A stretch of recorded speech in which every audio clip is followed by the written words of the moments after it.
Hello friends, welcome back to my channel law classes by Monika.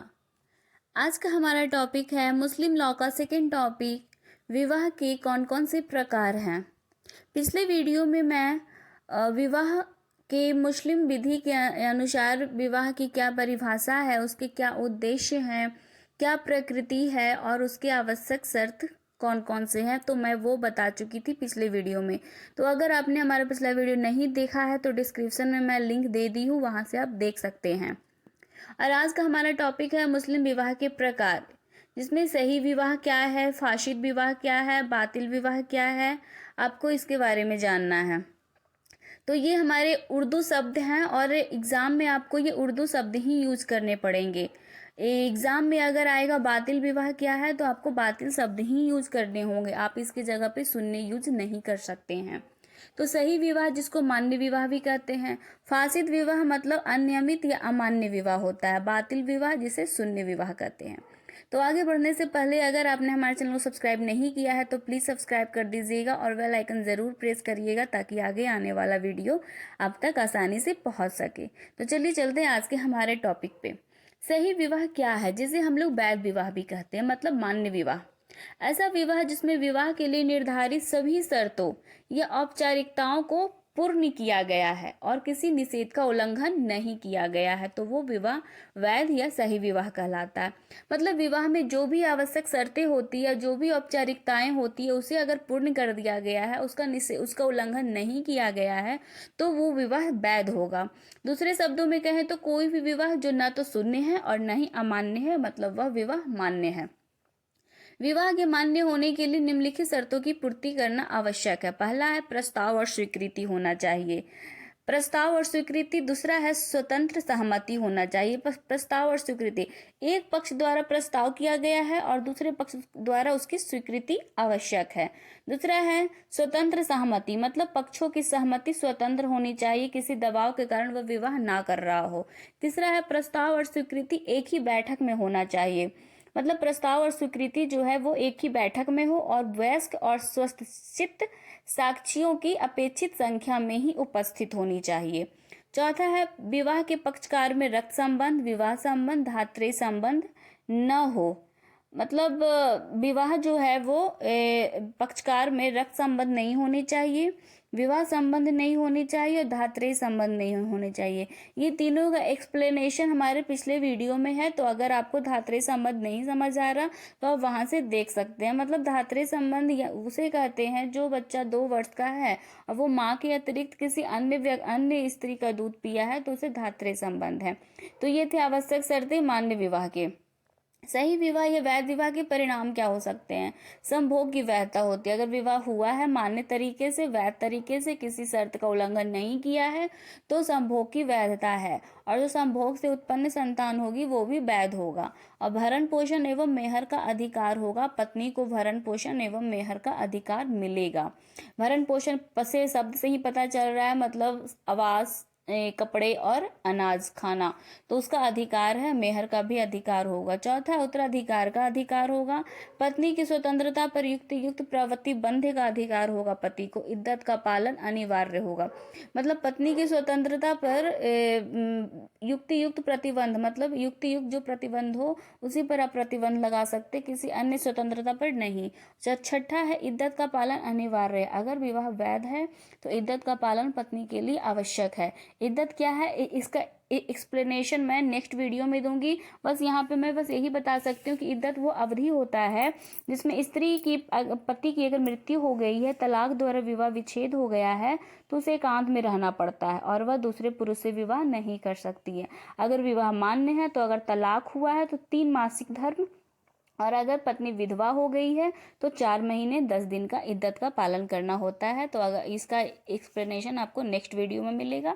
दूसरा विवाह है फासिद विवाह, जिसे अनियमित या अमान्य विवाह कहते हैं। ऐसा विवाह जिसमें विवाह के लिए निर्धारित सभी शर्तों या औपचारिकताओं का उल्लंघन किया गया हो, जो फासिद या अनियमित विवाह कहलाता है। मतलब विवाह का जो भी शर्त है, औपचारिकता है, उसका उल्लंघन हुआ है तो वह विवाह अनियमित होगा, अमान्य होगा। सुन्नी विधि के अंतर्गत निम्न विवाह अनियमित होते हैं। इसके कुछ शर्त है सुन्नी विधि के अंदर। बिना साक्षी के किया गया विवाह जो होता है वो अमान्य होगा। 4 पत्नियों से विहित व्यक्ति द्वारा 5वीं पत्नी से विवाह। तीसरा है तलाकशुदा या विधवा स्त्री से इद्दत की अवधि पूरी होने के पहले विवाह। चौथा है मूर्ति पूजक या अग्नि पूजक धर्म को मानने वाली स्त्री से विवाह। सुन्नी विधि के बिना साक्षी का किया गया विवाह अमान्य होगा। अगर 4 पत्नी है और 5वीं पत्नी से विवाह कर रहा है तो वो भी अमान्य विवाह होगा। अगर तलाकशुदा या विधवा स्त्री है और इद्दत की अवधि वो पूरी कर रही है और उसके बीच अगर वो विवाह कर लेती है तो वो विवाह अमान्य हो जाएगा। चौथा मूर्ति पूजक या अग्नि पूजक मानने वाली स्त्री है या पुरुष है तो उससे विवाह अगर करेगा तो वो अमान्य हो जाएगा। सिया विधि के अंतर्गत क्या होता है, इसके अनुसार विवाह या तो मान्य होगा या तो शून्य होता है। सिया विधि के अंतर्गत जो है अमान्य या अनियमित विवाह को मान्यता नहीं प्राप्त है।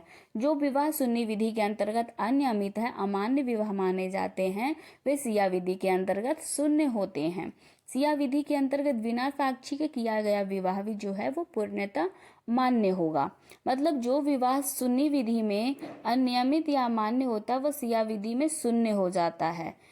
फासिल विवाह के परिणाम क्या है? यदि संभोग नहीं हुआ है तो पत्नी इद्दत का पालन करने के लिए बाध्य नहीं है और ना ही मेहर की हकदार है। और यदि संभोग हो चुका है तो मेहर पाने की हकदार होगी। इद्दत पालन का अधिकार उसको होगा। जो संतान होगी वो वैध होगा और एक बार तलाक कहने पर विवाह का अंत हो जाएगा। 5वां है उत्तराधिकार का अधिकार उसे नहीं है। अगर विवाह अमान्य है, अनियमित है और यदि संभोग हुआ है तो पत्नी इद्दत का पालन करने के लिए बाध्य होगी। अगर पति मर जाता है या विवाह विच्छेद हो जाता है तो पत्नी इद्दत का पालन करेगी। अगर संभोग नहीं हुआ है तो वो अधिकार उसे नहीं है कि वह इद्दत का पालन करे या उसे मेहर का भी अधिकार नहीं है। तीसरा है बातिल विवाह, जिसे शून्य विवाह कहते हैं। ऐसा विवाह जो अस्थायी निषेध के उल्लंघन में किया गया हो बातिल या शून्य विवाह कहलाता है। शून्य विवाह मतलब अस्थायी निषेध, मतलब जो विवाह होते ही शून्य है। मतलब यह विवाह जो है शून्य विवाह वो प्रारंभ से ही शून्य हो जाता है। बातिल विवाह मतलब शून्य विवाह की आवश्यक शर्तें कैसे हैं, कौन कौन से हैं? पहला है रक्त संबंध के कारण निषिद्ध विवाह, जैसे माता, पुत्री या बहन से अगर आप शादी करते हैं तो वो विवाह शून्य होगा। मतलब शुरू से ही शून्य। अगर वो जान रहा है मेरे बहन से विवाह करना निषिद्ध है, विधि के खिलाफ है, फिर वो विवाह कर रहा है तो विवाह शुरू से ही शून्य होता है। वैवाहिक संबंध के कारण निषिद्ध विवाह, जैसे पत्नी की माता या पुत्री हो गई या पिता की या पुत्र की पत्नी हो गई। मतलब विवाह अगर स्त्री की तरफ से जो भी संबंध है, स्त्री मायके के लड़की की तरफ का, अगर पुरुष उसके संबंध से अगर शादी करता है तो वो विवाह शून्य हो जाएगा। धात्री संबंध के कारण निषिद्ध विवाह। चौथा है वैवाहिक स्त्री के साथ संपन्न विवाह, अगर स्त्री पहले से शादीशुदा है और फिर भी वह किसी और से विवाह कर रहा है या कर रही है तो वो विवाह प्रारंभ से ही शून्य होगा। अपनी ही तलाकशुदा पत्नी से पुनर्विवाह, अगर मतलब विवाह जो है वो हुआ है और तलाक हो गया है फिर वह दोबारा विवाह कर रहा है तो वो विवाह शून्य होगा। मुस्लिम विधि में कहा जाता है, मुस्लिम लॉ में, कि अगर दूसरा दोबारा उससे विवाह करना है तो किसी मुल्ले से शादी करनी होती है, तब फिर उसके साथ संभोग करता है, तब फिर वह उसी पुरुष से शादी कर सकती है। तो ऐसा माना जाता है, ऐसा कहा जाता है मुस्लिम लॉ में। बातिल विवाह जो शून्य विवाह के परिणाम क्या क्या हो सकते हैं? शून्य विवाह पूर्ण रूप से अवैध होता है, इसलिए कोई विधि परिणाम नहीं बनता है। परंतु यदि संभोग हुआ है तो निम्न परिणाम होंगे। मेहर पाने का अधिकार होगा। दूसरा है संतान अवैध होती है। तीसरा है उत्तराधिकार का अधिकार इसके पास नहीं होगा। चौथा है भरण पोषण का अधिकार नहीं है। 5वां है विवाह समाप्ति के लिए अदालती आदेश जो है वो आवश्यक नहीं होंगे। पति पत्नी के बीच वैधानिक अधिकार और दायित्वों का सृजन नहीं होगा शून्य विवाह में। मतलब पति पत्नी के बीच अधिकार और दायित्व का सृजन नहीं होगा और ये विवाह प्रारंभ से ही शून्य होते हैं। शून्य विवाह का कोई भी परिणाम नहीं होता है, यह पूर्णतः अवैध होते हैं और इससे जो भी संतानें उत्पन्न होगी वो बिल्कुल अवैध होगी। उत्तराधिकार का अधिकार इसके पास नहीं होगा। भरण पोषण का भी अधिकार इसके पास नहीं है। तो अगर आपको हमारा वीडियो पसंद आता है तो प्लीज़ लाइक करिएगा, चैनल को सब्सक्राइब करिएगा। Thanks for watching my video.